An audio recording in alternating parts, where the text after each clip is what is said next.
چلو تھوڑا سا آگے جا کے میں اپنے آپ کو بے تکلفی میں کہہ دیتا ہوں کہ ذرا ٹھرکی مزاج.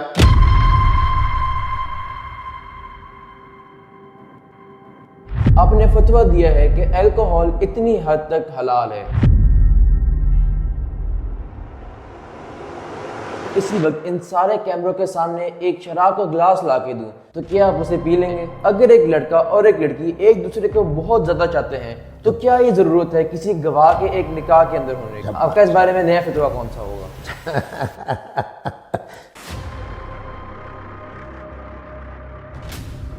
مشروب مغرب الکوہل والا حلال ہے، حلال ہے، حلال. آج مریم نواز صاحبہ بیچاری جس طرح کی زندگی گزار رہی ہے، میرے فتوے سے سب سے زیادہ فائدہ پھر کریزی نے اٹھایا.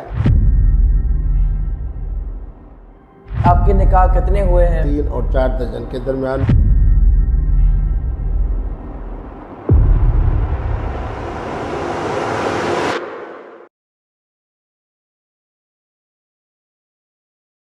آج ہمارے ساتھ موجود ہے سوشل میڈیا کی دھوم، جو کہ عالم دین بھی ہیں اور کئی اسلامی کتابوں کے مصنف بھی ہیں، لیکن حریم شاہ اور قندیل بلوچ اور اس کے علاوہ اپنے فتووں کی وجہ سے یہ تنقید کی زد میں بھی رہتے ہیں. لیکن اس بات میں بھی کوئی شک نہیں کہ ان کی فتووں نے اسلامی دنیا میں بہت آسانی پیدا کی ہے.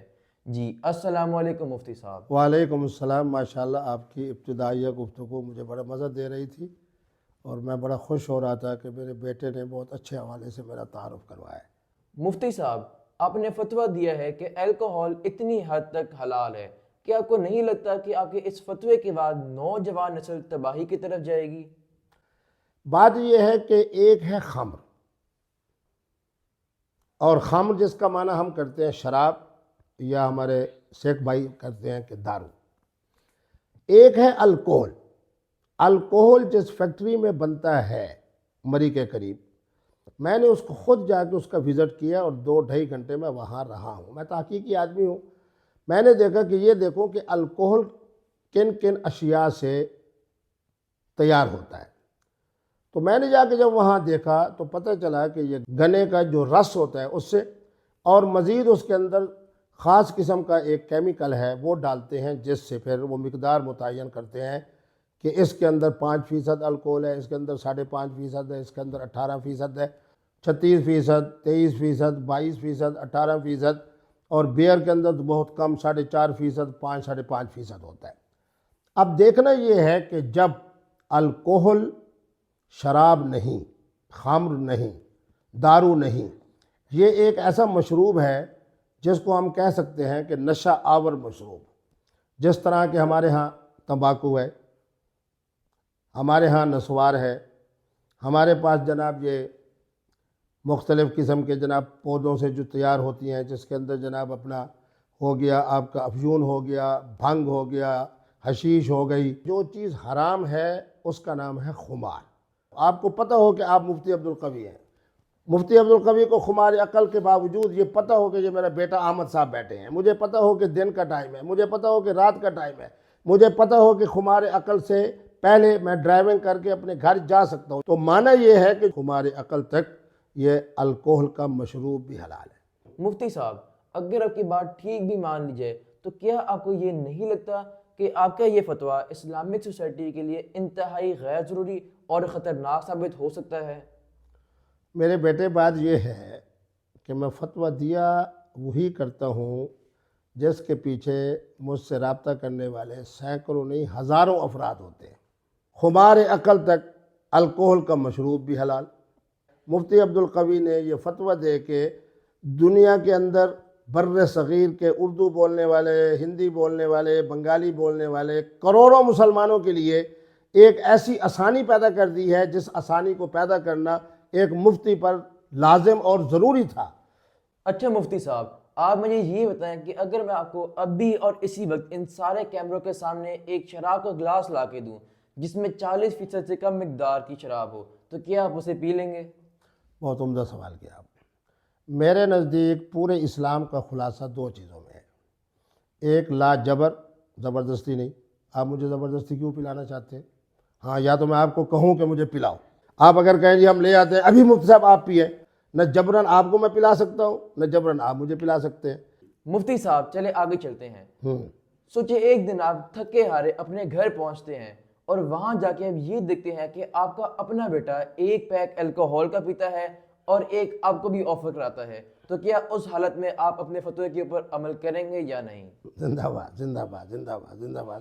جتنا بہترین سوال ہوگا اور حقیقت کے مطابق سوال ہوگا، مجھے اس کا جواب دیتے ہوئے اتنا مزہ آئے گا۔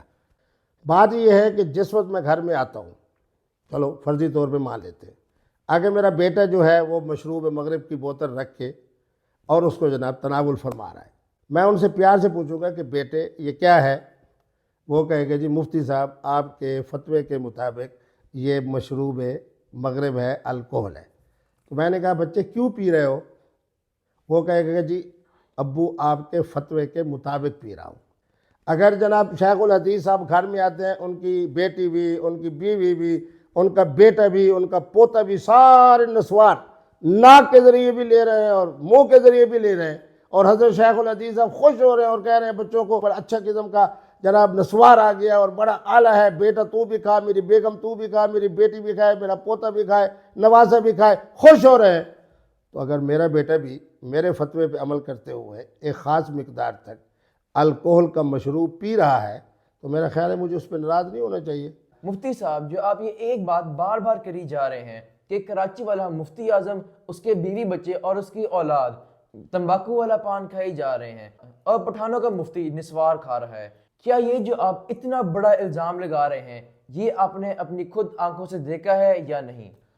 میں بچے آپ کو سلام پیش کرتا ہوں، آپ کی عمر تو کم ہے میرے بیٹے احمد صاحب، لیکن سوال آپ اتنے مزیدار کر رہے ہو کہ مجھے یقین ہے کہ اس سے امت کو بڑا فائدہ ہوگا۔ 5 مرتبہ، اب میں نام نہیں لیتا، ان میں سے 3 حضرات دنیا سے چلے گئے، 2 حضرات موجود ہیں، شیخ الحدیث بھی ان میں سے ایک صاحب تھے، ان میں سے ایک مفتی اعظم تھے اپنے زمانے کے اندر، ایک صاحب حدیث کے استاد تھے۔ 5 مرتبہ جب انہوں نے پان کھانا شروع کیا ہے، میں نے کہا حضرت ذرا مجھے بھی اپنے پان کا ایک، انہوں نے کہا نہیں جی نہیں، ان کو پتہ تھا کہ مفتی عبدالقوی ذہین آدمی ہے، اس نے ایک مرتبہ ہمارا پان تمباکو والا کھا لیا تو یہ بڑی جرت کے ساتھ بتائے گا کہ 2 منٹ کے بعد کیا ہوتا ہے، 2.5 منٹ کے بعد کیا ہوتا ہے، 3 منٹ کے بعد کیا ہوتا ہے۔ میرا اپنا مشاہدہ ہے کہ مفتی اعظم اور شیخ الحدیث صاحب کا بچہ اگر رات کو گھومنے پھرنے میرے ساتھ گیا ہے تو اس نے کہا او مفتی صاحب، میں نے کہا جی، کہتے وہ ابو کے لیے پان بھی لینا ہے اور اپنے لیے بھی لینا ہے اور امی کے لیے بھی لینا ہے، چلو ٹھہرتے ہیں، یہاں ایک بڑی اچھی دکان ہے کراچی کے اندر، وہاں سے جناب پان لیتے ہیں۔ باقی یہ جو پی ٹی آئی کی وجہ سے جو ہمارے نسوار کھانے والے استاد حدیث ہیں پٹھان، ان کا تو ایک دفعہ نہیں میں کہوں 20 دفعہ کا تجربہ ہے۔ چلو میں آج ایک بات کرتا ہوں، آپ کے پروگرام آپ میرے بیٹے ہو، قتیل شفائی، تمباکو کا پان کھا کے قتیل شفائی بنائے یا مشروب مغرب پی کے بنائے؟ حضرت مرزا غالب رحمہ اللہ اس قدر عاشق اور اس قدر اعلیٰ کلام دیے حضرت۔ بات یہ ہے کہ ایک مشروب مغرب کی وجہ سے آپ کے یہاں شعراء پیدا ہو رہے ہیں، ذہین لوگ پیدا ہو رہے ہیں، گفتگو میں عمدگی آ رہی ہے، اردو ادب بہترین حوالے سے بول رہے ہیں، اس کو تو میں کہوں کہ حرام ہے۔ اور جس کے پان کھانے کے بعد دانت بھی ختم، منہ بھی ختم، ہونٹ بھی ختم، ہر طرف جناب سرخی سرخی، جب وہ اللہ معاف فرمائے میں تو بتا نہیں سکتا، شاید مجھے کہنا آ جائے، تمباکو کا پان کا وہ تھوک ڈالے تو آدمی کو نفرت پیدا ہو، اس کو میں کہوں حلال ہے۔ مفتی عبدالقوی حقیقت کی بات کرتا ہے، اس طرح کی فرضی باتیں نہیں کرتا۔ اگر مفتی اعظم کا، اردو بولنے والے کے مفتی صاحب کا اپنا، اپنے بیٹے کا، اپنی اہلیہ کا، اپنی بہو کا، اپنے پوتے کا، اپنے نواسے کا تمباکو والا پان حلال ہے تو میرے کروڑوں مسلمانوں کے لیے مشروب مغرب الکوہل والا حلال ہے، حلال ہے، حلال ہے۔ مفتی صاحب، آپ کو تو پتہ ہی ہے کہ اسلام میں میاں بیوی کا رشتہ کتنی مضبوطی کا ہوتا ہے، لیکن اس سب کے اندر آپ نے ایک اور فلسفہ یہ جھاڑا ہے کہ شادی ایک ہونی چاہیے اور نکاح بہت سارے ہونے چاہیے، تو اس بارے میں آپ کا کیا کہنا ہوگا اور اس کا اثر اسلامی نوجوانوں پہ کیا ہو سکتا ہے؟ زندہ باد، زندہ باد۔ میں یہ دیکھ رہا ہوں کہ آپ کی عمر تو میرے بیٹے کی چھوٹی ہے لیکن سوال بڑے وزنی ہے۔ بات یہ ہے کہ آپ مجھے بتاؤ، میں حقائق کی بنیاد پہ بات کرتا ہوں، عمران خان جیسی شخصیت اگر کسی غیر پاکستانی سے شادی کرے، اس کے بعد ہو جائے علیحدگی، یہ تو میرا دین اسلام ہے، میرا دین رحمت ہے، جس نے کہا کہ یہ تنسیخ ہے، یہ خلو ہے، یہ طلاق ہے، یہ طلاق کی فلانی قسم، یہ فلانی قسم، یہ فلانی قسم۔ یورپ کے ہاں تو کوئی تصور ہی نہیں، میں ان سے یورپ میں جا کے خود پوچھتا تھا کہ انجیل مقدس کو لے آئے. میں نے کئی مرتبہ انجیل مقدس کو پڑھا ہے, عربی میں پڑھا ہے, فارسی میں پڑھا ہے, انگریزی میں پڑھا ہے, اردو میں پڑھا ہے. کوئی نظام طلاق حضرت یسوع مسیح نے دی ہے؟ کس نے دی ہے؟ سر محمد رسول اللہ نے دی ہے. عمران خان صاحب طلاق دیں پھر بھی ان کے نزدیک یہی ہے کہ آدھوات کرو ہر چیز. اگر محترم عمران خان صاحب کی بیگم صاحبہ طلاق دیں پھر بھی کوئی قانون نہیں, پھر بھی ہر چیز آدھوات کرو. یورپ کے نوجوانوں نے خدا کی قسم مجھ سے ہزاروں کی تعداد میں پوچھا کہ مفتی صاحب ہم یہاں پیسہ کمانے آئے ہیں, جرمنی میں, فرانس میں, ان ممالک کے اندر, یا ہم یہاں شادی کرنے کے عذاب میں آ گئے. اب 9 مہینے سال کے بعد کہتے ہیں جی ٹاٹا ٹاٹا ٹاٹا میں جا رہی ہوں, اور عدالت کی طرف سے ایک نوٹس آیا پڑا ہوتا ہے, آئیے جی عدالت میں پیش ہوں. ہاں بھائی بینک بیلنس کتنا ہے جی؟ وہ بچہ میرا کہتا ہے جی یہ ہے. کتنا ہے جی؟ 10,000 پاؤنڈ. اس کو آدھوات کرو جی. مکان کس کا ہے؟ مکان بیچارہ وہ بچہ کہتا ہے پاکستانی کہ میرا ہے. اس کو جی آدھوات کرو یا پیسے دو. اب مجھے بتائیں کہ اس ظالمانہ نظام کے اندر اگر مفتی عبدالقوی ان کے لیے آسانی پیدا نہ کرے تو کیا کرے؟ پھر میں وہ لفظ استعمال نہیں کرتا بوائے اور گرل فرینڈ کا جو دقیانوسیت والا فکر ہے, وہ کہیں گے جی مفتی صاحب نے فتویٰ دے دیا کہ جی بوائے فرینڈ بھی حلال ہے اور گرل فرینڈ بھی حلال ہے. میں اس طرف نہیں جاتا, میں اپنے اسلام کی طرف کیوں نہ ہوں. چلو دوسری بات بھی بتا دیتا ہوں, میرے فتوے سے سب سے زیادہ فائدہ بیوروکریسی نے اٹھایا جو پاکستان کے اصل حکمران ہیں. اب ایک صاحب کمشنر صاحب ہیں, ڈی سی صاحب ہیں, اس کے بعد کیپٹن صاحب ہیں, میجر صاحب ہیں, کرنل صاحب ہیں, بریگیڈیئر صاحب ہیں, بیچارے رہنے والے ہیں منڈی بہاؤالدین کے, ادھر کے فیصل آباد کے, ادھر جناب پٹھان علاقے سے. اور اب وہ بیچارے آئے ہیں میرے ملتان کے اندر as a commissioner, as a D C. اب وہ یہاں پکیزہ زندگی گزارنا چاہتے ہیں. تو میرے بیٹے یہ بتاؤ کہ پھر مفتی عبدالقوی کے فتوے پہ عمل نہیں کریں گے؟ میں نے سینکڑوں ایسے فتوے پڑھے ہیں کہ مجھے نہیں پتا کہ جناب کمشنر صاحب کے ساتھ جو محترمہ بیٹھی ہیں وہ کون ہے. میرے گواہوں کو نہیں پتا کہ جناب جو کمشنر صاحب کا جس محترمہ سے نکاح ہو رہا ہے اس کا کیا شکل کیا ہے, صورت کیا ہے, قد کیا ہے, قامت کیا ہے, کس خاندان سے ہے, کس قبیلے سے ہے. اسی پر میرے رسالے آ رہے ہیں, 2 رسالے آ چکے ہیں, باقی رسالے آ رہے ہیں کہ ہر محترمہ جو عاقل و بالغ ہیں اپنے نکاح کی بابت مکمل با اختیار ہیں. 2 با اعتماد اپنے دوست بٹھائیں, یا ان کے پاس نہیں ہے تو مفتی صاحب اپنے کمرے کے اندر 2 اساتذہ بٹھا دیں گے, نکاح ہو جائے گا, پاکیزہ زندگی گزاریں, بد اخلاقی سے بھی بچے, بد کرداری سے بھی بچے. بالکل ہیجان پیدا نہیں ہوا. مسئلہ آج بھی واضح ہے کہ شادی ایک ہوگی اور نکاح 2 3 4 ہوں گے. وہ سب کو چھوڑیں مفتی صاحب, آپ مجھے صرف اتنا بتائیں, اگر ایک لڑکا اور ایک لڑکی ایک دوسرے کو بہت زیادہ چاہتے ہیں تو کیا یہ ضرورت ہے کسی گواہ کے ایک نکاح کے اندر ہونے کی؟ آپ کا اس بارے میں نیا فتویٰ کون سا ہوگا؟ مجھے بڑی ہنسی آ رہی ہے کہ آپ امت کے لیے بہت زیادہ آسانی میرے توسط سے اور میری برکت سے پیدا کرنا چاہتے ہیں. میرے بیٹے بات یہ ہے کہ اصل نکاح کیا ہے؟ ایجاب اور قبول, یعنی محترم اور محترمہ کی باہمی رضامندی. گواہ جو ہے ان کی حیثیت ہے ایک بطور شرط کے, جس طرح ہم نماز پڑھتے ہیں نا تو اس کی شرط یہ ہے کہ وضو بھی بنا لیں. وضو ہوگا یہ شرط ہے تو نماز ہوگی. اب آسانی پیدا کر رہا ہوں, جب ٹھنڈا پانی ہو اور کچھ استطاعت نہ ہو جناب وضو کرنے کی, پھر ہم کر لیتے ہیں تیمم.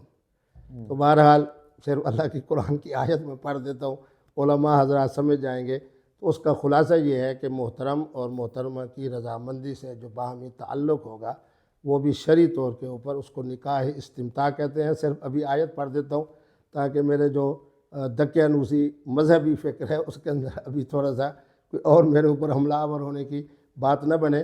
اللہ کا قرآن 5ویں سپارے میں کہتا ہے فَمَسْتَمْتَعْتُمْ بِهِ مِنْهُنَّ فَآتُوهُنَّ أُجُورَهُنَّ. اس آیت کا خلاصہ یہی ہے کہ اگر گواہ نہ بھی ہوں, محترم اور محترمہ کی باہمی طور پہ رضامندی ہو اکٹھے زندگی گزارنے کی کہ بد اخلاقی سے بچیں, بد کرداری سے بچیں, تو ایک نہ ایک دن مفتی عبدالقوی صاحب کی طرح باقی مفتیان کرام میں بھی یہ جرت پیدا ہو جائے گی.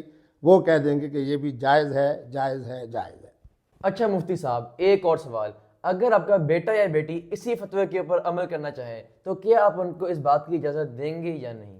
کیونکہ آپ کا سوال کا تعلق اہل علم سے ہے. ایک خواتین ہوگی المحصنات, گھریلو خواتین. ایک ہو گئی مصافحات, یہ بھی قرآن کا لفظ ہے, یعنی عوامی خواتین جن کے اندر بیوہ, جس کے اندر مطلقہ, جس کے اندر جناب اور خواتین خلو لینے والی. مختلف شعبہ زندگی سے وابستہ، جن کا لوگوں کے ساتھ، مردوں کے ساتھ، عورتوں کے ساتھ اٹھنا بیٹھنا رہتا ہے، ملاقاتیں کر رہی ہیں، ان کو قرآن کی اصطلاح میں کہا جاتا ہے مصافحات۔ اب مصافحات کے لیے اسلام نے یہ رخصت رکھی ہے، اجازت رکھی ہے کہ اگر وہ چاہیں تو اس طرح کا نکاح کر سکتے ہیں جو مفتی عبدالقوی صاحب کہہ رہے ہیں، یعنی اپنی مرضی کے مطابق، بغیر کسی طرح کے ایسی خاندانی جو ہماری ہوتی ہیں دیواریں، یا خاندانی طور کے اوپر پابندیاں، یا خاندانی طور کے اوپر جناب ایک عصمت، ایک پاک دامنی، ایک شرافت، ان کو محسنات کہا جاتا ہے۔ اور میرے بچے الحمدللہ چونکہ سارے حافظ قرآن ہیں، بچیاں بھی حافظ قرآن ہیں، اور سارے میرے خاندان کے حضرات تو یقیناً وہ محسنات میں سے ہیں، اور محسنات کے لیے اور محسن مرد کے لیے یہی فتویٰ ہے کہ شادی ایک، شادی ایک، شادی ایک۔ مفتی صاحب، آپ نے بڑی ہی خوبصورتی سے اپنے ہی فتووں میں سے اپنے گھر والوں کو نکال دیا ہے۔ آپ مجھے یہ بتائیں کہ آپ کے ہی فتوے کے اوپر آج کل بہت سے لڑکے لڑکیوں کے ساتھ فرضی رشتہ قائم کرتے ہیں، اس کے بعد ان کا جسمانی استعمال کر کے ان کو سائڈ پہ کر دیتے ہیں، تو آپ کا اس بارے میں کیا کہنا ہوگا؟ یہ جو بات آپ کہہ رہے ہو نا، میں تو حیران ہوتا ہوں۔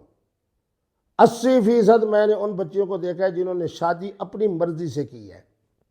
باپ بیچارہ روتا رہا ہے کہ جناب یہاں ہم شادی نہیں کرتے، ماں بیچاری سمجھاتی رہی ہے پیار سے کہ بیٹی یہاں نہ جاؤ، یہ تمہارے لیے رشتہ اچھا نہیں ہے، لیکن محترمہ کے دماغ کے اوپر ایک خمار ہے کہ نہیں، میں نے شادی یہیں کرنی ہے، یہیں کرنی ہے، یہیں کرنی ہے، میں نے حمزہ شہباز کے ساتھ شادی نہیں کرنی، میں نے جناب فلاں صاحب سے شادی کرنی ہے۔ اور شادی کا انجام کیا؟ مفتی صاحب کے فتوے کی وجہ سے ہوا ہے۔ آج مریم نواز صاحبہ بیچاری جس طرح کی زندگی گزار رہی ہے، کیا یہ مفتی صاحب کے فتوے کی وجہ سے کیپٹن صفدر کے ساتھ اس کا یہ معاملہ ہوا ہے؟ بات یہ ہے کہ میرے فتوے کی وجہ سے کوئی خرابی پیدا نہیں ہوئی۔ مفتی صاحب، کیا آنے والے وقتوں میں آپ سے یہ امید رکھی جا سکتی ہے کہ آپ لڑکے اور لڑکی اور لڑکی کے رشتے کے بارے میں کوئی فتویٰ دیں گے؟ کیونکہ ایسے بھی بہت سے لوگ ہیں جو کہ آپ کے اس والے فتوے کے منتظر ہیں۔ میرے بیٹے، بات چیز یہ ہے کہ جو چیز قرآن کے حوالے سے حرام ہو، قابل ملامت ہو، مفتی عبدالقوی صاحب تو سہولت پیدا کرتے ہیں قرآن اور سنت کے دائرے میں رہتے ہوئے۔ ایک قوم کی بربادی کی وجہ بھی یہی بنی، اللہ معاف فرمائے۔ اور یہ آج کے زمانے میں مختلف ڈاکٹر صاحبان سے بھی اگر یہ بات پوچھیں کہ کیا اس طرح کا تعلق جو ہے اس کے بارے میں صحت کیا کہتی ہے، بیماری کیا کہتی ہے، اس طرح کے تعلق کو ہونا چاہیے صحت کے مطابق، تو وہ یقیناً کہیں گے کہ یہ ایک فطرت کے خلاف کام ہے۔ جو کام ایک حیوان نہیں کر سکتا، انسان کو کیسے اجازت دی جا سکتی ہے کہ جو چیز اس کے صحت کے بھی خلاف ہو، شریعت کے بھی خلاف ہو، قانون کے بھی خلاف ہو، اخلاقیات کے بھی خلاف ہو، تو اس کو کیسے توقع کی جا سکتی ہے کہ مفتی عبدالقوی صاحب اس کے بارے میں کوئی نرم گوشہ اختیار کریں گے؟ اب اس طرح کا تعلق تو قرآن کی روشنی میں بالکل حرام اور قابل مذمت اور قابل تعزیر اور قابل سزا جرم ہے۔ تو اس طرح کی توقع مفتی صاحب سے قبلہ سے قطعی طور پہ نہ کی جائے کہ سہولت پیدا کرتے کرتے کرتے اس بارڈر کو کراس کر جائیں گے۔ ہم جو بھی ہوگا قرآن اور سنت کے دائرے میں رہیں گے اور امت کے لیے آسانی پیدا کریں گے۔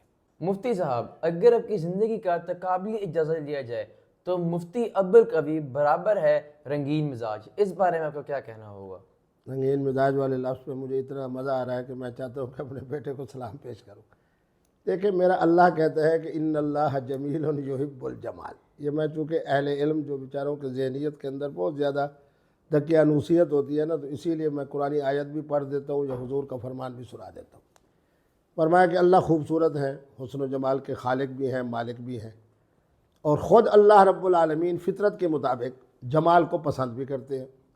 تو اگر یہی خوبی مفتی عبدالقوی صاحب میں موجود ہو اور نوجوان نسل بھی مجھے خراج عقیدت پیش کر رہی ہو، آپ جیسا بیٹا احمد صاحب مجھے رنگین مزاج، خوش مزاج، چلو تھوڑا سا آگے جا کے میں اپنے آپ کو بے تکلفی میں کہہ دیتا ہوں کہ ذرا ٹھرکی مزاج، تو میرے خیال میں کوئی ایسا کوئی تانا تو نہیں ہے جس کی وجہ سے میں اس کے اندر کوئی ناراضگی محسوس کروں یا یہ سمجھو کوئی خلاف اسلام بات ہے۔ سیدنا امام زین العابدین کے نکاح اور شادیوں کو دیکھ لیں، سیدنا علی المرتضیٰ کے جناب کیفیات کے مطابق اور اس کے مطابق جو فطرت ہے اس کے مطابق ان کی زندگی کا جائزہ لے لیں۔ سیدنا امام حسن مجتبیٰ جو میرے دادا پاک ہیں، ان کی زندگی سیدنا امام زین العابدین کو دیکھیں کہ خوبصورت ترین جناب سواری، اعلیٰ ترین لباس، زندگی جناب ایسی شہزادوں جیسی، چونکہ آپ شہزادے تھے، زین العابدین تھے، سید الساجدین تھے، تو معنی یہ ہے کہ سیدنا امام حسن مجتبیٰ ہوں، حضرت سیدنا امام زین العابدین ہوں، قبلہ مفتی عبدالقوی صاحب ہوں، یہ اللہ کے اس فرمان پر کہ اللہ بھی خوبصورت ہے اور خوبصورتی کو محبوب رکھتا ہے، پسند رکھتا ہے۔ مفتی عبدالقوی صاحب فطرت کے نظام کے مطابق شریعت کی روشنی میں ماشاءاللہ خوش مزاج بھی ہیں، خوش ذائقہ بھی ہیں، خوش روح بھی ہیں، اور اس سے آگے چلے جائیں تو آگے ڈگری آپ کہہ سکتے ہیں کہ ماشاءاللہ ٹھرک پورا بھی کرتے ہیں۔ مفتی صاحب، قندیل بلوچ کیس سے پہلے آپ کو بہت ہی کم لوگ جانتے تھے، اور اس کے بعد سے آپ کے چرچے ہر زبان کے اوپر لگنا شروع ہو گئے، تو آپ کا اس بارے میں کیا کہنا ہوگا؟ آپ کی بات بالکل درست ہے۔ اس کو یہ آپ ایک ایسا ثانیہ کہہ سکتے ہیں کہ اس ثانیہ کی وجہ سے لوگوں نے مجھ سے محبت کی، تو یہ بات آپ کی ٹھیک ہے، میں درست تسلیم کرتا ہوں کہ مفتی عبدالقوی صاحب کی بین الاقوامی شخصیت اور شہرت میں قندیل بلوچ کا ایک بہت بڑا احسان ہے میرے اوپر۔ مفتی صاحب، ویسے تو آپ کی بہت سی مشوقیں ہوں گی، لیکن آپ نے اپنا آخری عشق کب فرمایا تھا؟ اللہ تعالیٰ میری امید ہے کہ انشاءاللہ جو میری طرح رنگین مزاج ہوتے ہیں اللہ انہیں لمبی زندگی عطا فرماتے ہیں۔ تو ابھی آپ آخری کا تذکرہ نہ کریں، تو بہرحال محبتیں جو ہے وہ دونوں چیزوں کی طرف سے ہوتی ہیں، اس لیے میں وہ خوش نصیب ہوں کہ محبت کا آغاز دوسری جانب سے جب ہوتا ہے تو میں اس کو پھر مثبت انداز میں لیتا بھی ہوں، اور پھر زبانی طور پر بھی اور عملی طور پر اس کو قبول کرنے کی کوشش بھی کرتا ہوں۔ تو ابھی آپ لفظ آخری نہ بولیے، خدا را آپ میرے بیٹوں کی طرح ہو، آپ کہیں کہ مفتی صاحب اللہ کرے یہ تسلسل چلتا رہے چلتا رہے چلتا رہے۔ مفتی صاحب، سب کو پتہ ہے کہ آپ کی شادی تو ایک ہے، لیکن کیا آپ ہمیں ایگزیکٹ نمبرز میں بتا سکتے ہیں کہ آپ کے نکاح کتنے ہوئے ہیں؟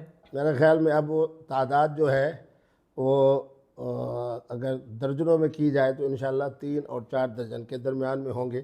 ابھی بھی انشاءاللہ ہو سکتا ہے کہ آنے والے بہت سارے سالوں میں اس طرح کی بہت ساری رنگین جو ہے وہ مفتی صاحب کی شادی اور نکاح ہو جائے۔ شادی وہی ایک رہے گی، نکاح متعدد ہو جائیں گے۔ مفتی صاحب، مرد تو ایک بھی شادی کا وزن نہیں سہ پاتے، اور آپ کا یہاں 3 سے 4 درجن جو نکاح ہے اور آگے بھی آپ کے نکاح کرنے کے فیصلے ہیں، تو اس میں آپ کا حکیم آخر کون ہے؟ یہ آپ کی بات درست ہے کہ آج کے زمانے میں ہماری جو نوجوان نسل ہے ان کے لیے ایک شادی والی بیوی کا وزن اٹھانا بھی تقریباً مشکل ہو رہا ہے۔ تو بہرحال میرے فون پہ مجھ سے رابطے میں رہے نوجوان نسل، انشاءاللہ ان کے لیے بھی ایسی رہنمائی کریں گے کہ ان کے لیے پہلی شادی بھی آسان ہو جائے گی اور کچھ مدت کے بعد ان کے لیے نکاح بھی آسان ہو جائیں گے۔ مفتی صاحب، آپ تو بات کو گول کر گئے، لیکن آپ نے اپنے حکیم کا نام ہی نہیں بتایا۔ ویسے بچوں کے لیے، نوجوان نسل کے لیے میں یہ کہہ دیتا ہوں کہ آج کل کے ہومیوپیتھک ڈاکٹر اس معاملے میں آپ کے لیے بہترین ثابت ہو سکتے ہیں۔ آپ اپنے شہر کے اندر کسی اچھے ہومیوپیتھک ڈاکٹر کو ڈھونڈیں تو انشاءاللہ جرأت بھی پیدا ہو جائے گی، حوصلہ بھی پیدا ہو جائے گا، اور انشاءاللہ شادی کے معاملات بھی آسان ہو جائیں گے۔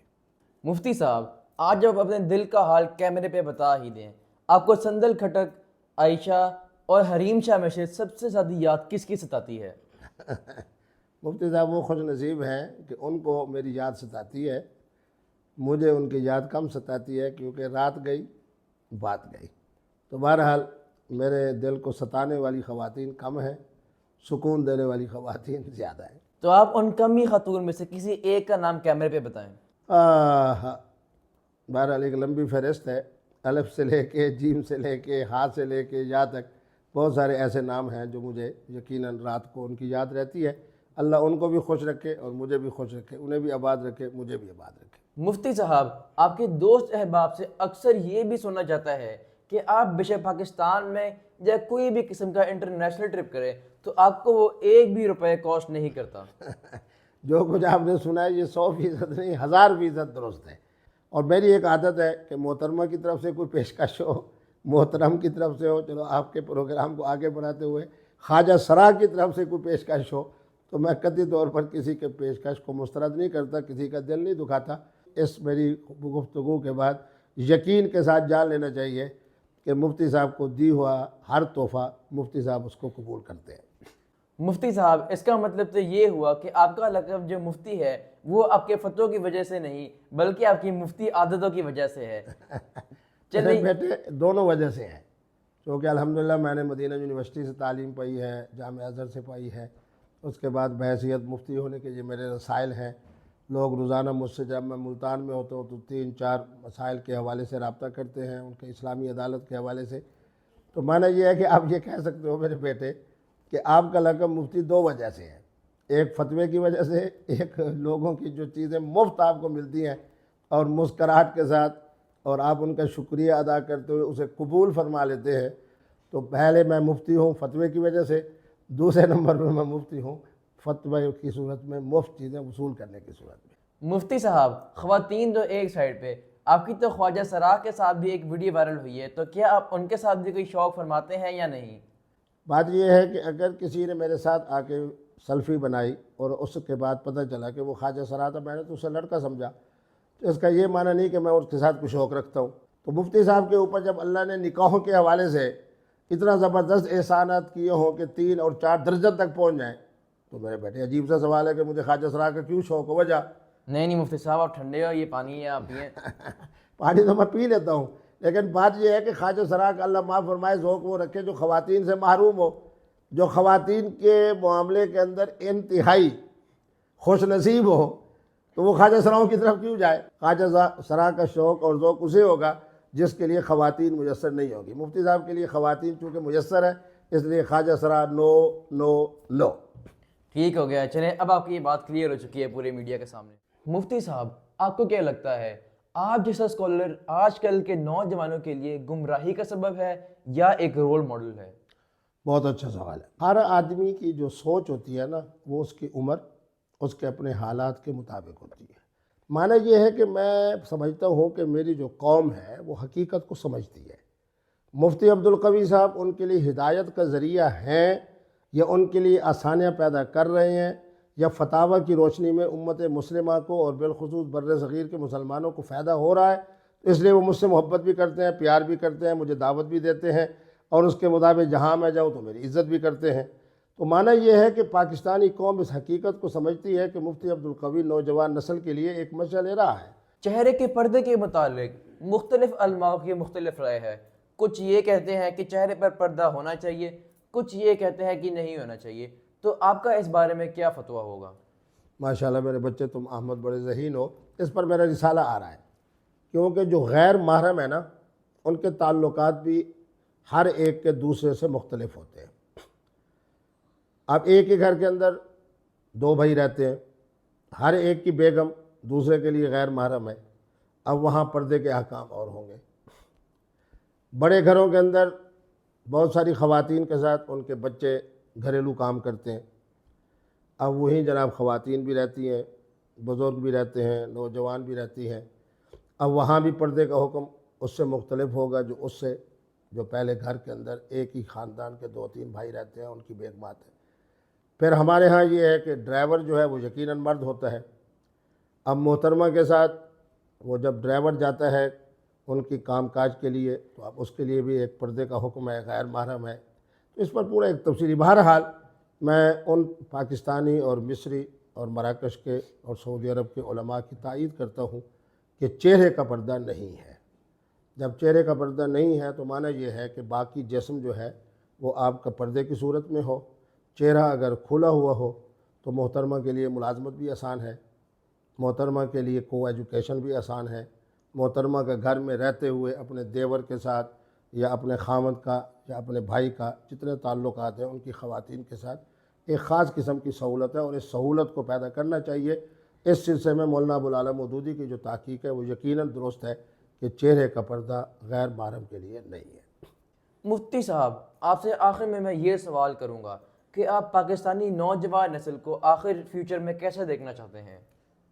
میرے بیٹے، بات یہ ہے کہ مفتی عبدالقوی نوجوان نسل کو مستقبل میں مفتی عبدالقوی ہی دیکھنا چاہتا ہوں، اور مفتی عبدالقوی بننا بالکل آسان ہے۔ چہرے کی مسکراہٹ رکھیں، خواتین کا احترام کریں، جتنے پسے ہوئے طبقات ہیں جس میں خواجہ سرا بھی ہیں ان کی عزت کریں، نکاح بھی 3-4 درجن کریں۔ ہاں تو وہ تو کریں گے، یہ دیکھو نا، یہ پہلا نسخہ ہے نا، میرے بیٹے آپ جو کہہ رہے ہو کہ آپ نوجوان نسل کو کیسے دیکھنا چاہتا ہوں، میں تو چاہتا ہوں کہ نوجوان نسل میرے بیٹے احمد کی طرح ہو۔ آپ خود بتاؤ کہ 15 سال کی عمر کے اندر احمد کو بھی آپ دیکھ رہے ہو، ماشاءاللہ اسٹاک چینج کا جو معاملہ ہے پاکستان کا اس کو بھی آپ دیکھ رہے ہو، سوشل میڈیا کو بھی دیکھ رہے ہو، اس کے علاوہ اور بھی بہت ساری چیزیں ہیں جو حکمت کے ساتھ آپ اس سے پیسہ کما رہے ہو۔ آپ جیسے نوجوان باصلاحیت جس طرح رزق حلال کما رہے ہیں، میری خواہش ہوگی کہ میری جناب نوجوان نسل اسی طریقے پہ محنت کے ساتھ، لگن کے ساتھ 15 سال کی عمر سے انشاءاللہ جب آپ کمانا شروع کریں گے مجھے دعائیں بھی دیں گے اور انشاءاللہ رزق حلال بھی حاصل کریں گے اور عزت بھی پائیں گے۔ مفتی عبدالقوی کو آپ اپنا ماڈل بنا لیں، مفتی صاحب کو جس طرح تحفے مفت میں ملتے ہیں انشاءاللہ اسی طرح آپ کو رزق حلال بھی اللہ وسعت و برکت سے عطا فرمائیں گے۔ مفتی صاحب، آپ نے میرے سارے چھپتے ہوئے سوالوں کا انتہائی صبر اور تحمل سے اچھا جواب دیا۔ میں احمد عثمان اپنے ٹریفٹکس چینل کے حوالے سے آپ کا بہت شکریہ ادا کرنا چاہتا ہوں۔ اور ایک بات یاد رکھیں، ابھی میں سمجھتا ہوں کہ آپ نے اپنے سوالات کے اندر ذرا وہ 70% یا 80% اس کے اندر طنز و مزاح پیدا کیے ہے۔